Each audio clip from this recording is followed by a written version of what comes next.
I'm very excited about this session because one of the biggest challenges for people is everybody wants a better quality of life. Everybody wants life to be greater, but almost all of us get stuck at times where something stops us, something prevents us from doing something that we really are capable of doing.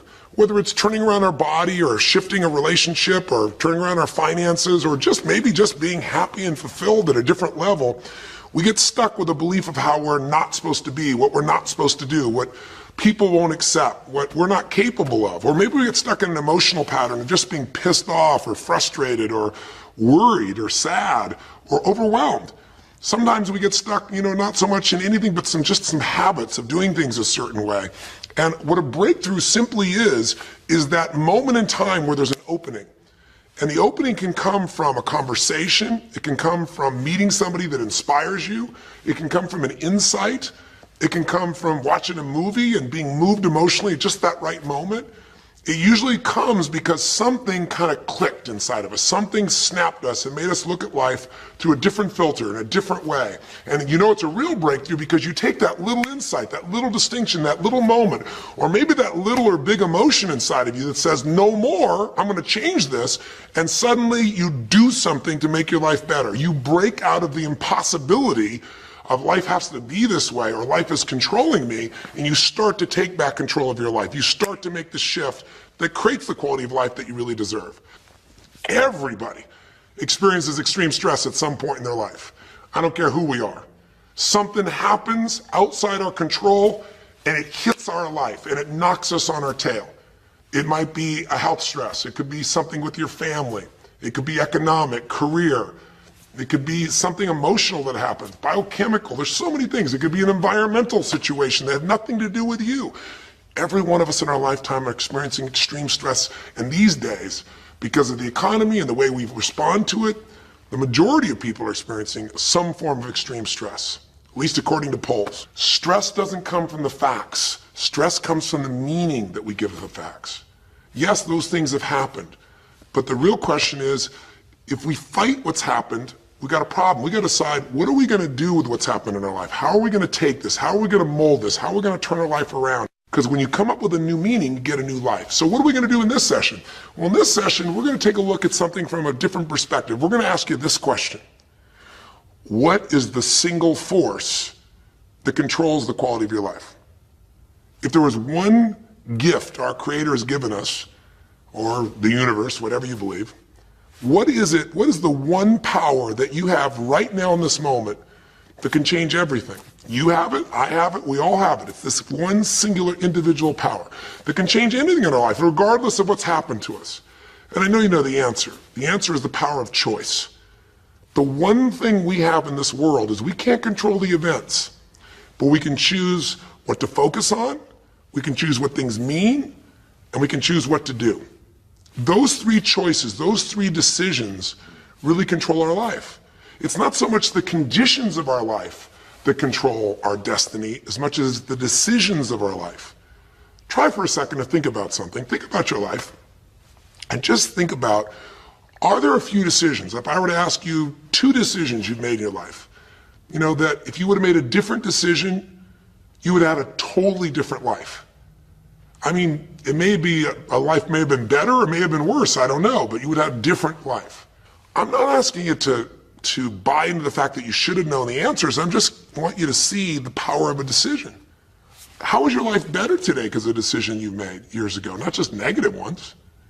Think about it. Sometimes a little decision changes your whole life. Like you decide one day to go to a certain school, and you go to that school or to go eat someplace, and you bump into the person that becomes the love of your life. Or you meet someone and you decide as a result of that you're going to become a photographer or a software engineer or a business person or a doctor, a dentist, whatever. They impacted you, but you made the decision, that's what I really want. That's what my life's going to be about. And that decision has affected so much of your life, what you do, how you live your life, how you spend your time, what you earn or don't earn, who you attract into your life, beliefs you have, all come from some of these little decisions. What you decide to eat from your dinner plate each night certainly determines your physical destiny, right? We all know that. at least to a certain extent. I know there's a certain amount that's genetics, but I'm talking about the stuff you and I can control. So decisions equal destiny. It's not our conditions, it's our decisions. So if we want a new life, if we want a new experience, we've got to make new choices.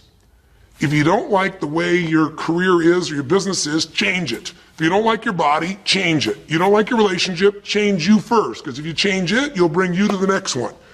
Maybe it's time to change it too, but change yourself first. If you want to change anything in your life, you have the choice. So there is no right or wrong. I just want to make you aware in this breakthrough session that everything in our life changes the moment we make a decision. And I mean a real decision. A decision is when you cut off any other possibility and you commit to something with everything you've got and you take action. But the big decisions start with little decisions like, what am I going to focus on? Because whatever you focus on, you're going to feel. If you focus on all the things that have been done to you in your life, of course you're going to feel like hell. If you focus on all the amazing coincidences that have happened, things that maybe they were guided, maybe not, but things happen, and because of that, you met this person that's your best friend, your husband, your wife, or because of that, you have this ability, or because you were there that day, God, you missed an accident. I don't know what it is, but whatever you focus on, you're going to feel. If you focus on people don't care, and you'll look for reasons why they don't care, and evidence they don't care, you'll find it everywhere. If you look for evidence that people are really good people inside, that at some level we all care about each other, you'll find it. Seek and you shall find. The secret is, have you become conscious about your decision making? Because this breakthrough session is, really, you want to change your life, make new choices. New life comes from new choices, but you got to make conscious choices. The people in this particular television special, Melissa and her husband, they really found themselves in a place where they were both making decisions, Melissa and Rick, that were unconscious. When you make decisions about what to focus on and what things mean and what to do, and you're unconscious, you get pretty terrible results usually. Now, we've all done this. I do it still. We all do. But if you want to change your results, you got to become more conscious in your decision making. So think about it. What you focus on, you will feel. Whether it's true or not. You focus on how people don't care, you're going to feel they don't care. Second decision you make is, what do things mean? So you focus on something someone does and you come up with a meaning, and the meaning is, no one loves me. The meaning is, they're trying to take advantage of me. Depending on what meaning you come up with, and you get to choose the meaning of anything. For some people, they say, this situation happened with the economy, and what that means is, I'm going broke. Somebody else said, the situation happened with the economy, guess what? That means I'm going to work harder, I'm going to be more creative, it changed everything. Everybody else is going to quit, so we're going to dominate the marketplace. For people to do it. Is this the end right now, or is it the beginning? See, whether it's the end or beginning is your choice. You get to decide, because once you make up a meaning, it's true. If you think that this is the end of a relationship, are you going to treat people the same way as if you think it's the beginning of a relationship? No way. In fact, I tell people, if you want to have a great relationship, think about this. Treat people like you did in the beginning of the relationship, and there won't be an end. In the beginning of the relationship, when somebody says to you, would you take out the trash? What do you say? Of course, take out the trash. You're happy to do anything, right? But after about 6 months or 6 years, you go take them out the trash. You go, what do you mean? What, I look like your janitor? Take out your own trash. The meaning we give things is very different, and so we feel different, and our life is different. In the beginning, you'll do anything for someone. Now you make up a new meaning. Why should I have to do that for them?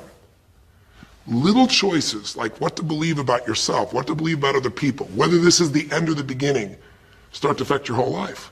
And the third decision we make, we decide what to focus on, most of us unconsciously. We decide what things mean, and the third thing we decide is, what are we going to do? We decide to quit because it's overwhelming. We decide to get strong and focus. We decide we're going to turn it around. We decide to wait and see. Ultimately, your destiny is determined by what you do. So, for example, what do you do if somebody comes to you one day and says, you have a tumor? Again, I've had that experience. I use that as a reference point because I've had a lot of intense experiences in my life, but that was one of the more intense ones for sure. Had many, but that was very intense.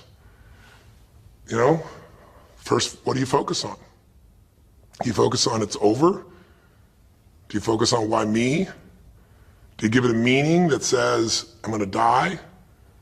What do? Do you just go through traditional therapeutic approach? Do you put yourself in the hands of someone else? Do you evaluate this? Do you get a second or third opinion? Your destiny is determined by your decisions. Now, if you're a guy like Lance Armstrong, you focus immediately on, I gotta find a solution. The meaning you come up with is, this is the ultimate battle. And what you decide to do is you're gonna exhaust every possibility. Now, that doesn't guarantee you're gonna succeed, but it's interesting. When you have that kind of a mindset, it shifts you. And Lance Armstrong, I mean, he was told things like, look, you got tumors here in your brain, you got them in your lungs, right? You got obviously in testicles, and you ride a bike for a living. That's pretty tough. But he made it through all of those pieces. Now, am I saying because he made the right choices? I can't tell you that. There's certainly some grace in everything. I think in life, there's three things. There's our ability to choose what we're focused on, or to commit, to get a result, to put all our intention and focus into something. There's our ability to do the right things, to have the right strategy to execute. And then there's some grace. There's what some people call luck, some people call grace. There's, if you do the right things over and over again and with total focus, sometimes, you get good fortune that comes your way. And you tend to have more good fortune when you're totally focused and decisive and you take lots of action than if you kind of just sit around and accept things like that you don't have a future. But the point of the matter is, this guy turned it around. And what was he like after he got through this problem?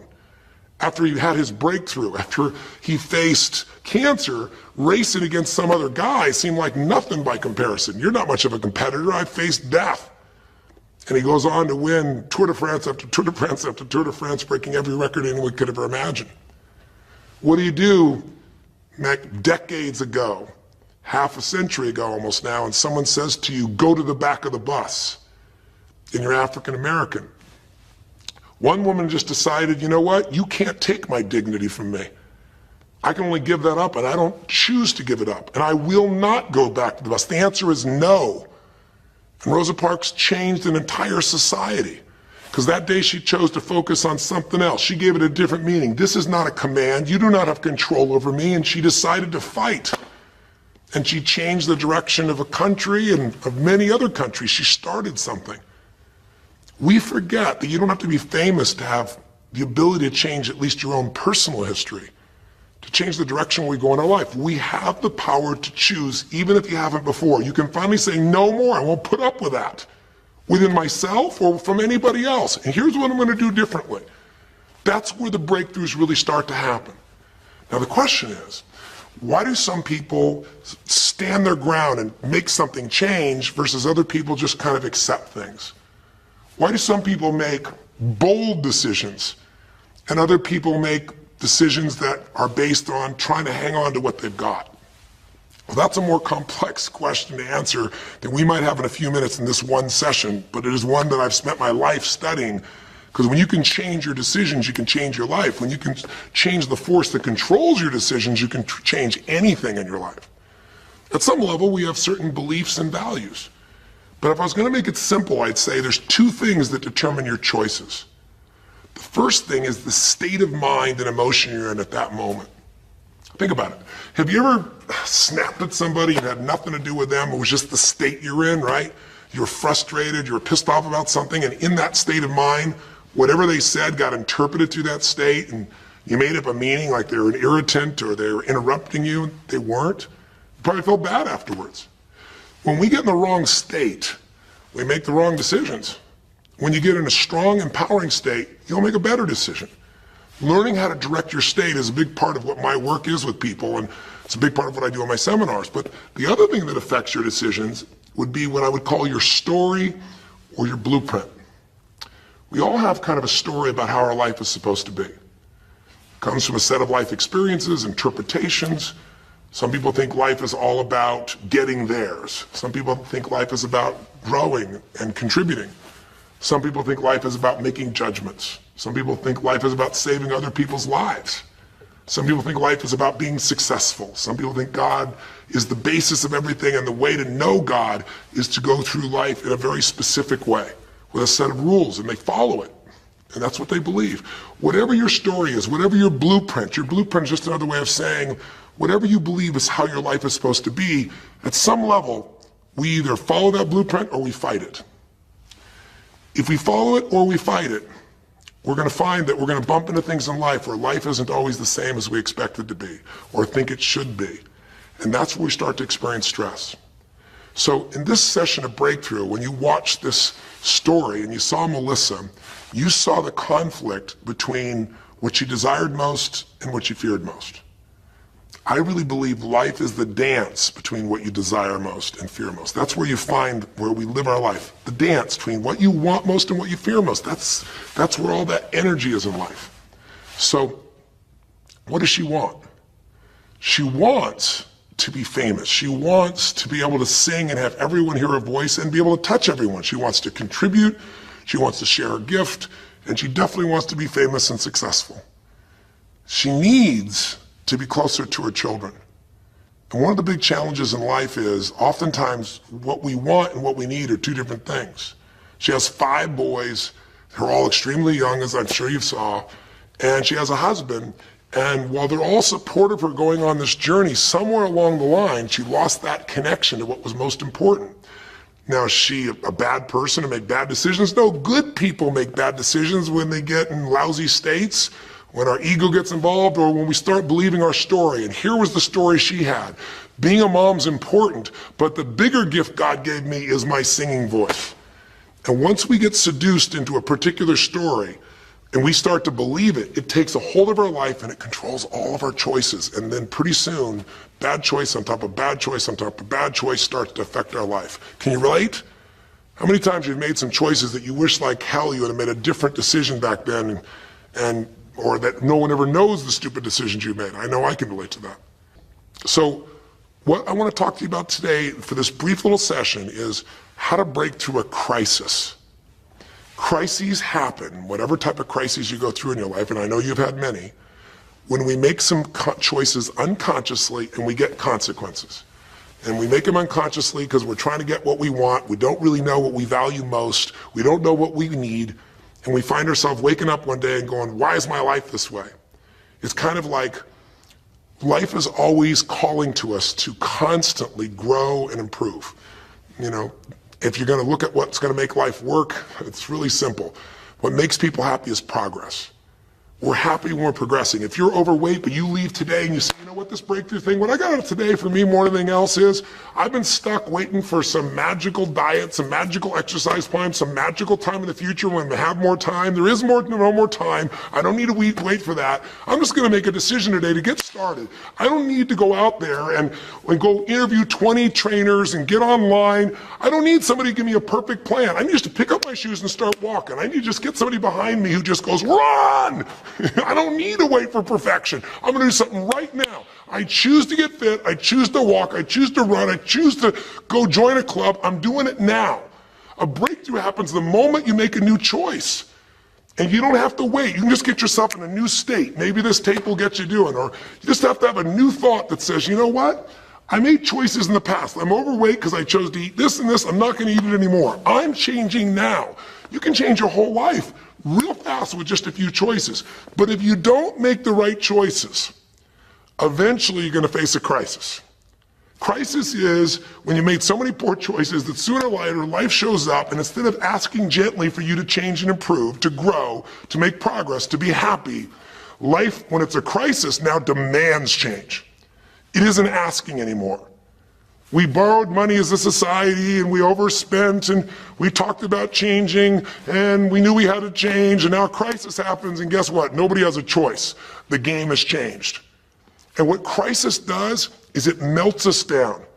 It melts us down so that we can recast our life. We can remold ourselves. And usually on the other side, our life is greater because as we go through that crisis, we have to grow. Everybody wants change, nobody wants to do it. Everybody, I should say, wants progress, but nobody wants to change.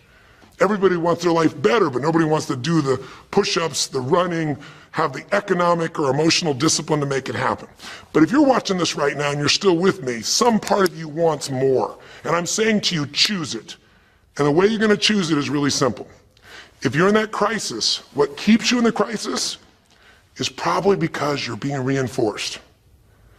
Most people, they overeat, or they smoke, or they drink, or they yell at people. They keep doing it because they're rewarded. Whatever gets rewarded gets reinforced. Whatever habit or behavior is reinforced becomes a habit, and then pretty soon, do it long enough, it becomes part of your personality, and pretty soon you think it's who you are, and you just keep living that way. I mean, it's easy to see this in other people, right? It's easy to see how messed up they are and how easy they could if they just make some new choices. All you gotta do is turn on the television, some news program, some entertainment program, and you'll hear detailed descriptions about some person who is very powerful celebrity who is doing some stupid thing. Why do we see all this stuff on television? Why do we hear about every person you can imagine, from Lindsay Lohan to Britney Spears to all the way back to the old days it was Elvis or Michael Jackson or whoever it is that's in the news today in this stage of life in your country as you're watching this? It's because we want to see other people who make bad decisions so we can feel better about our own. But the reason those people don't change, Lindsay Lohan, she's got another DUI, she's putting herself at risk, she's putting other people where she could kill someone. If she goes to jail, it's supposed to be 90 days. But here's the consequence, it goes to 2 weeks. And before she even gets out of the jail, she makes a deal for an interview and gets paid $1 million when she gets out for the interview. What do you think the chances of her changing when her bad behavior gets her $1 million, and I don't know if she even makes that for that much time of acting at this stage? What do you think the chances are when people around her say it's not your fault, it's not fair, they treat you unfairly? As long as we have the decision that we're not responsible, it's not our fault, we can't change anything. We have no power. So I don't know by the time you watch this if Lindsay will have changed, but if she did, it'll be because the enablers are gone, she's taken responsibility, and she's found something she values more than attention and money for bad behavior. Now it's easy to look at that with her, but what about you and I? Where are you and I addicted to our problems? Where are you and I reinforced? So many people, when they have a big problem, listen, if things are going well, you say, oh, it's going so great. Your friends go, well, that's great. And after a while, they go, well, easy for you. But if you got a problem, people go, hey, I understand, and they connect with you. Where do we get addicted to our problems? If you want to make a new choice, if you want to make a new decision today, if you want to have a breakthrough in some area of your life, you got to give up the story that it's not your fault, and you got to give up the attention and the love and the connection and the commiserating that comes with it with other human beings. Here's how you change. 5 simple, quick steps, and then I'm going to give you a little tool that if you want to, you can go online and really make a change with. If you're going to change your life, step 1, I don't care if something has happened to you. You know, somebody has spilled oil all over where you fish. It's horrific. It's disgusting how they've dealt with it, but it's happened and you got to deal with it. Something's happened. Someone in your family's been injured. You've lost your job. I don't care what the problem is. If you're in a crisis, step number 1, see it as it is, but don't see it worse than it is. Now, what do I mean by that? I don't mean be some Mr. or Miss positive thinking. By now, if you spend any time with me, you know I'm not about that. I'm not here to tell you, go to that garden and chant, there's no weeds, there's no weeds, there's no weeds. Doing affirmations is not going to change your life. You got to go see where the weeds are and pull them out. My point is simple. You got to see what the problem is, but you can't make it so horrific that you just give up. Today, this is the first generation in almost 100 years of Americans who now believe, the majority of Americans now believe, that the quality of life for themselves and their kids in the future is going to be worse than the past. They have, in other words, nothing to look forward to. 63% of the US as of today. Wow. When you start thinking there is no future, you go into what we call learned helplessness, a place where you just kind of give up. And if you get to that place of giving up, then you have no power over your life. That's when people get depressed. That's when people do crazy, stupid things. That's when people want to turn to drugs or alcohol or sometimes suicide or just total frustration and anger, and their life starts to do the opposite of a breakthrough. It becomes completely stuck and in pain or in ongoing suffering. If you and I are going to break out of that, we got to see it as it is. We're not here to be positive thinking people. You got to see what's really going on. But if you're overweight, you can't say to yourself, well, I'm big boned. That's not why you're overweight. You're overweight because you don't work out, you eat certain things, you eat Cheetos all day long watching TV. I don't know what it is you do, but I know it's not just because you're big boned. You don't want to make it so it's outside your control or you can't change it. So see it as it is, but don't see it worse than it is so that you have no reason to try. Does that make sense? That's the first step. Step 2, Get to the real truth and deal with it. Don't just see it as it is and not worse than it is. Don't just like balance it, but now get to the truth. I mean, listen, if the truth is you've been trying to get a job for 2 years and you truly have worked every day in a particular industry, and the number of jobs in that industry has shrunk down, and you really aren't getting that job, then you might have to look at the truth. The truth is you might have to retool. You might have to say, gosh, you know, the industry I'm in is gone. I mean, gross, simplistic example, but for years, vinyl records were around for 85 years. And it was a gigantic industry. And things came and went. During the vinyl record time, what happened? Well, remember those 8-track tapes? Are you ancient enough to remember those things? Maybe you know somebody remembers those things. These big boxes, you push them in and out. Yeah, 8-tracks came and went, vinyl records were still here. And then cassette tapes came, right? And cassette tapes were smaller and more compact and more convenient and more seemingly indestructible. And they came over here and vinyl records were still selling like crazy. If you had a job in vinyl records, you kept it. But then a little thing came along called the CD. And when that happened, almost overnight, you saw an entire industry that's been around almost a century was gone. If you were the guy that worked in the vinyl record factory and knew everything about it, it was the second generation, didn't matter. It was over. And now we laugh about a CD, right? Because everything in this digital world you can have instantly. Who wants to put on a CD? Pretty rare, still available. In vinyl records, maybe there's a small market of people that are collectors, but it's gone. My point is, if you're in the vinyl record business, you got to tell yourself the truth. You got to see it as it is, not worse than it is, but you also got to get the truth and deal with it. You got to deal with the cards you're dealt. You're going to have to retool. You're going to have to change something. You might have to move. If you live in the Gulf, and I don't support anything that's happened there, who could? It's unconscionable what's happened with BP. But if you live in the Gulf and you're a third-generation fisherman, and you fish for oysters, and they're dead, you better get to the truth. Are they going to be dead for 2 years or 10 or 20 to the best of your ability? And you might say, well, I can't do anything else. I can't. I'm a third generation. This is all I know. Yes, you can. Get to the truth and deal with it. Deal with the card you're dealt with. You got to deal with it, sure, I'm sure legally, but in the meantime, you got to take care of your family.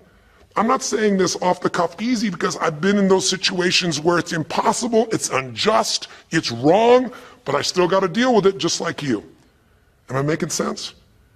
It's like, you might say, I've lived here my life. You might have to move. You might have to fish someplace else. You might have to, I know you still got to deal with all the consequences, but you got to take back control of your life. There are unjust things that happen, but you got to take control. Easy for me to say, I'm not sitting in your shoes. I get that. But who hasn't experienced some form of injustice someplace? Who's not dealt with something unfair? Who's not dealt with something that wasn't meant to be unfair, but it affected your entire life, your career, your finances, whatever? You got to tell yourself the truth, and you got to get to those dealing with the reality right now. The longer you wait, the longer the crisis will be. If you're having an economic crisis, got to deal with it. Got to downsize, right size, do whatever it takes. And I say, okay, Tony, well, so far you're telling me don't allow myself to make it so bad I don't try, see it as is, but don't make it worse than it is. And you're telling me get to the truth and deal with it. Well, that's nice, but you know, how do I do that? Maybe the third step, more than just getting the role model, maybe to be more specific, is get a vision first. Get a vision and get strong. That's what I think your third step should be. You first tell yourself the truth, yes, see it as it is, not worse than it is, tell yourself the truth and deal with it, but the way to deal with it is say, what am I going to go for? There's got to be a compelling future. I've got to come up with a vision for my life, or a vision for my relationship. I've had terrible relationships, nothing's worked. Tell yourself the truth. I've made poor choices, or I've told myself stories and gave myself excuses, or I've not had the courage, whatever it is, get to the truth, and then get yourself a vision for what you do want. Because you have to have something you're going to move towards. Does that make sense? Without a vision, people perish. It says in a very good book called The Good Book. And I know there are many good books, but that's a good one to take a look at. We need something to go for. We can deal with any problem today as long as there's something that we can look for in the future that we can strive for. It'll give us the emotional and psychological fuel, the juice, to keep moving forward. So you got to come up with a vision, and a way to do that, we'll call that step 4. Get a role model. You might get the vision from a role model, you might get the vision just from coming up with a new idea. But in order to figure out how to go from where you are to where you want to be, to close the gap from where you are to where you want to be, it's best to learn by other people's experience whenever you can. So get a role model, get their strategy, and go to work. Get into action. So I'll give you an example. Years ago, when I was first starting to try to figure out how to build myself financially, I grew up at a time when, just as I was starting to do well, this big recession happened. And I remember I was like 29, 30 years old, I think, and maybe 31, and I was doing okay, and then all of a sudden there were all these business challenges because we went through this severe recession back in those days. And I remember at the time everybody was downsizing and freaking out, and I thought, you know what? I don't want to just settle for this. I want to find a way to do well. Who's done well in really tough times? And so I started doing my homework. And in those days, you didn't go out and use the internet the way you do today. You couldn't access all that information. We actually went to libraries and did research in traditional ways. I'm ancient enough to remember those days. And I started hearing about this man named Sir John Templeton. Very famous man. He's a man who became a multi-billionaire as an investor. He started with nothing. But what was interesting is when I started to find out about his story, because here's a guy that when he's a young man, he's called Sir John Templeton now. He was actually an American originally, and he wasn't Sir. He came from a very poor family, and he just decided that in his life, he wanted to not only do well financially, he wanted to do so well he could help other people at any level that he wanted. And today, by the way, he's passed, but before he did, he created the Templeton Fund, and he also created a fund that now delivers money, gives money each year at the Templeton Prize to people that do good spiritual works, and it's larger than the Nobel Prize, and it continues to go on. But the guy started with nothing, and here's how he did it. Listen to me now. The reason I look for him as a role model is because he made all his money in the worst of times. He made all his money when people were going through the equivalent of the deepest recession or depression possible. His whole belief was, and this is different than almost anybody else you see around you, was pessimism was the secret to success. That what he wanted to do was make money when people were most pessimistic. Because when people are optimistic, they want you to pay for their house a huge sum of money. But as they start getting more and more pessimistic, where pretty soon they think they can never, the house is the worst thing to have, they'll virtually give you the house. They'll virtually give you the business. And so he made all his money starting in World War II. When the war broke out, when Hitler invaded over in Europe, he took all the money he had and borrowed a total money of $10,000, a total amount. He bought with $10,000 every stock on the New York Stock Exchange that was $1 or less that he thought might be useful, including some companies that looked like they're going to be bankrupt. But he did it when people were the most pessimistic. Because if you recall, it looked like Hitler was going to take over. It didn't look like we were all going to be the winners. It looked like Hitler was going to dominate. And when people were that scared, they would give up anything they had just to get a little bit back. And so he bought all the stock that eventually made him a multi-billionaire. He became a billionaire because after things changed, after the war, just 5 years later, and the economy started to surge, everything changed for him. Where do you think he invested next after World War II? Where was a country that was pummeled, that was down, the factories were basically turned into mud? Japan. You could buy things for pennies in Japan that would have cost you hundreds of thousands of dollars before, and he did. When everyone was most pessimistic, he went and did well. And then he sold when the 80s surged and when everybody thought Japan was the greatest country on earth and had the biggest businesses, he sold and made his maximum profit when people were overly optimistic. He did the same thing down in South America when inflation went crazy. This man spent his entire life basically having a strategy of how to succeed when everybody else was scared. I tell you that because he's a role model. What he did, how he did it, it's all in writing, it's crystal clear. You could do the same. But you won't be able to do it when you're telling yourself the sky is falling and it's over. When you see it worse than it is, you'll just give up.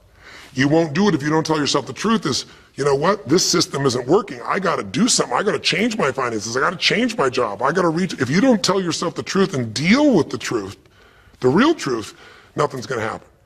You won't ever even think about a guy like John Templeton if you don't have a vision that says, I don't care how the environment is, I'm going to find a way to do well. And you won't do well unless you get a strategy based on a role model who's really done it. My whole thing is this: if anybody has something you want, they aren't lucky. They did something. If you model them, if you take similar steps, you can produce a similar result. Make sense?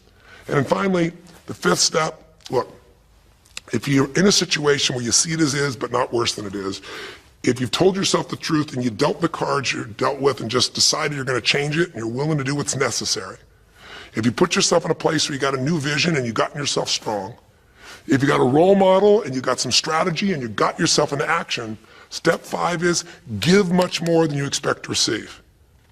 Simple as that sounds, if you find a way to meet people's needs in business, in an intimate relationship, meeting your kids' needs, anybody's needs, the whole game changes. What happened here when all of a sudden, Melissa finds herself coming home and all of a sudden she finds out that while she's gone, her kids now don't want to talk to her boys, her husband has had an affair. Well, none of that could change if she would have just said, you know what, my whole life is over, I'm done. And oh, by the way, I've just lost my career too because while I'm busy trying to deal with my family, I didn't finish the record, so I lose my record deal. And oh, by the way, we don't have any financial stability, now we're losing our house. If that family would have just said it's over, if Melissa or Rick either just said it's over, it would have been over. But they told themselves the truth. We got severe problems here, but they didn't make it worse than it was. They didn't say we can't turn it around. And then they got to the truth of the infidelity, the truth of her addiction to going after fame instead of being a mom. The truth that neither one of them had been really competent at parents and had not given the energy to the kids that they deserved. The truth will set you free, but first it'll piss you off. It doesn't feel good, but not feeling good is sometimes where you get your drive to change things. They started looking around and said, we don't have the skill to even manage our house, much less our finances. We got to do something different. We got to focus on our kids. We got to focus on turning things around. We got to turn our relationship around. But that wouldn't have worked unless they got a vision of starting to see, it could happen. And that's what I helped them with. I helped them get to the truth. I helped them to stop over-exaggerating. I got them to a place where they got to see that this relationship could be back alive and passionate and that these kids deserve both their parents and that she really could be a great mom and that maybe in the end she could even still have her singing career and enjoy it too. That she didn't have to give it all up. And I'm really proud of her. She did it because she found a role model. She got a vision, but she got a full role model. And the man that she works with today is a man that's sold, I think now 5 million or 10 million records. And most people outside the country business don't know his name. He's her mentor now. He's made music with, Willie Nelson, with just about anybody you can imagine in the business. And he's done it for all these years, but he's never left the central part of Texas because that's where his family is. And Melissa's had offers to go to Sony Red. She walked away because they said, you're going to have to do these things without your family. She found out what was most important, and she made the decisions that met her needs to be a great mom. When you fight life and go, I should be a singer and not a mom, and you got 5 kids, you got a problem. When you fight life and say, the economy should be different, you're going to be stressed. Deal with what is, without exaggeration, with total honesty, dealing with the cards, coming up with a vision, finding yourself a role model that shows your strategy, work your tail off, give, keep changing your approach, and you can get where you want to go. Make sense? Now, that might sound like a lot. So to get you started, here's what I'd like you to do for this session. Start out, if you want, by taking a big crisis or problem you have and going through these steps, saying, okay, what's really true? And let me stop the exaggeration. Let me not make it worse than it is. Just let's define what's true. Let's stop the story. Just here's what it is. We got this much financial challenge. We got this physical challenge, whatever it is. And then go to step 2.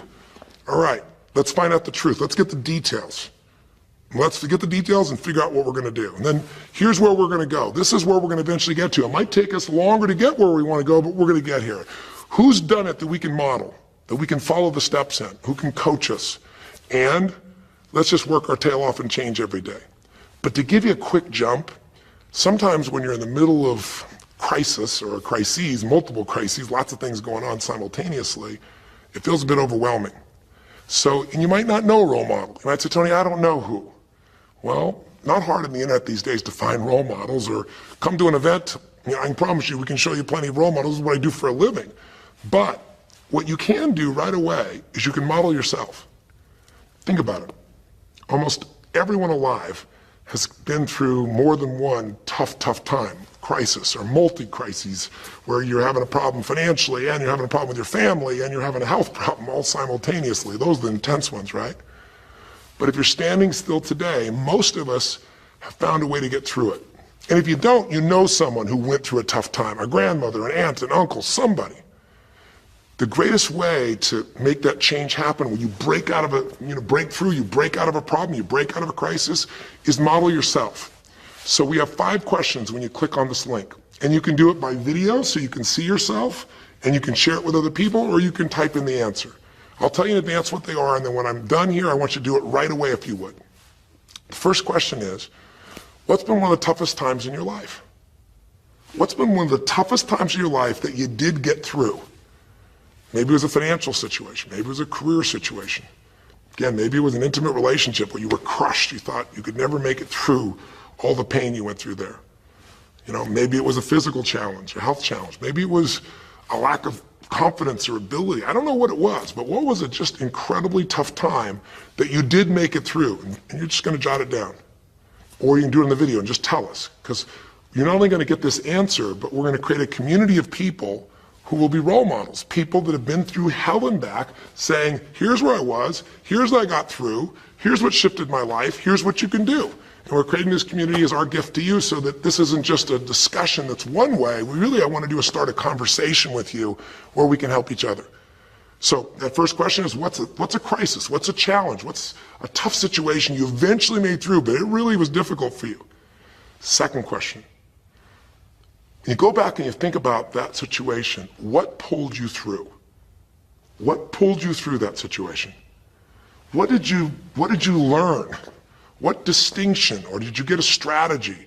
Or was it a belief? Or did you meet someone who helped you? Or was it just somehow you clicked into your faith and you kicked yourself into gear? What pulled you through those tough times? Was it a person? Was it a place? Was it an idea? Was it a distinction? Was it a belief? What was it? Share it with us. Type it down or tell us from your heart what it really was. Third question is just real quick. It's just for contrast. And the third question is, what was your life like before the crisis? Like right before all hell broke loose? Usually you'll say, oh, my life was so great. But when you go back and look at it, was it so great? Was it wonderful? Just out of curiosity, right before all hell broke loose, third question is, what was your life like right before it? And then the fourth question, what'd you do? What did you do to go from where you were to where you are today? What did you do to get over that situation? What did you do to get through that situation? What did you do to turn it around? What action did you take? Who did you go learn from? What skill did you go get? What did you physically do? Kind of give us the description of what you did, because we all want to know, because you can provide us a pathway. You may have been through a crisis that someone else is going through right now, and they could learn from you, they could learn the shortcut.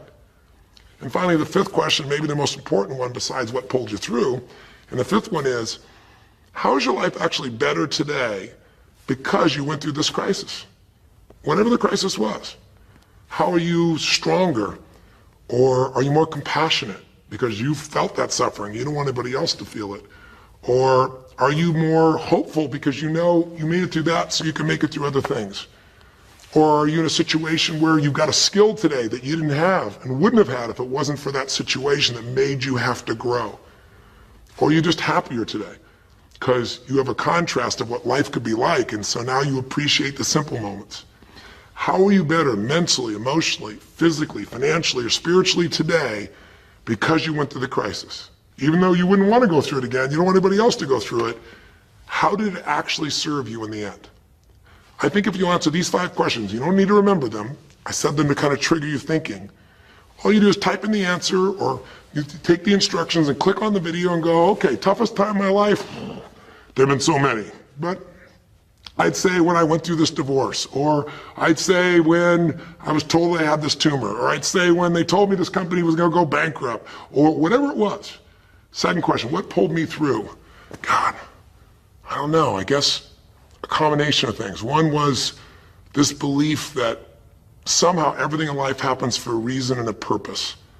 And even though I hate this, something must be calling me to grow. Or I'll tell you what it was. It was a friend that sat me down and said, man, you're going through hell. But when you're in the middle of hell, when you're pushing through hell, just keep pushing. Just keep going through it, man. I've been there.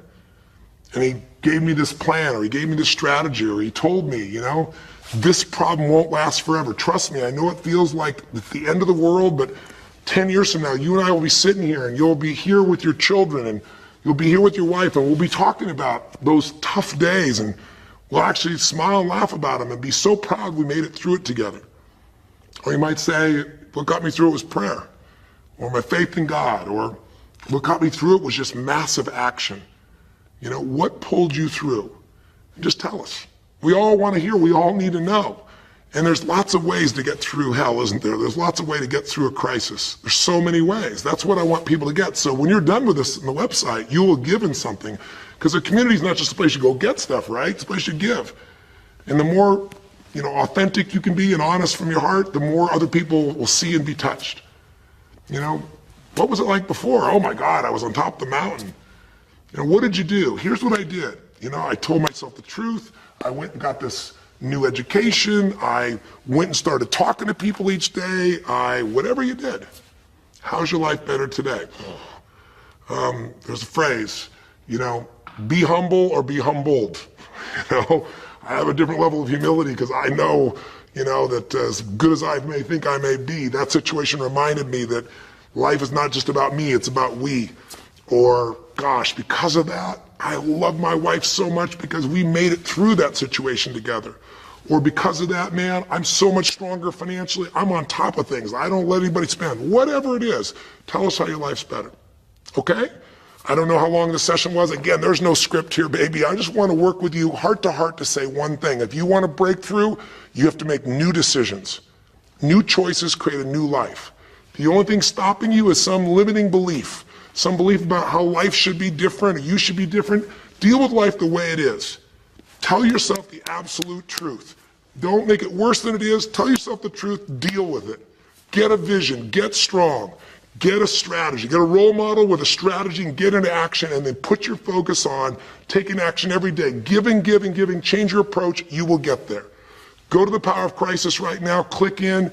Give us your message and the answers to 5 and look at other people. You'll find people who have been through things you can't imagine. A woman talking about how one day she was home and a man came in and to try and save her children from being hurt, she had to let him rape her right in front of her kids. And when her husband found out, he came home, he was so upset he left her. And then she developed cancer. I mean, you'll see some stories here that'll blow your mind. And today she's the most happy, incredible woman, and she's helping other people who have cancer to get through it. She's healthy and strong. Her kids are strong. We need those kinds of role models. So whether your story is little or big, there is no little or big. We all need a pathway of power, and this will be a gift to yourself because it will activate your resources, and it'll be a gift to other people as well. So that's our session. The power of decision, the power of choice, how to face a crisis and turn around. It may not sound like rocket science. It's not. It's just called the truth. And the truth will set you free, as they say. So live strong and live with passion.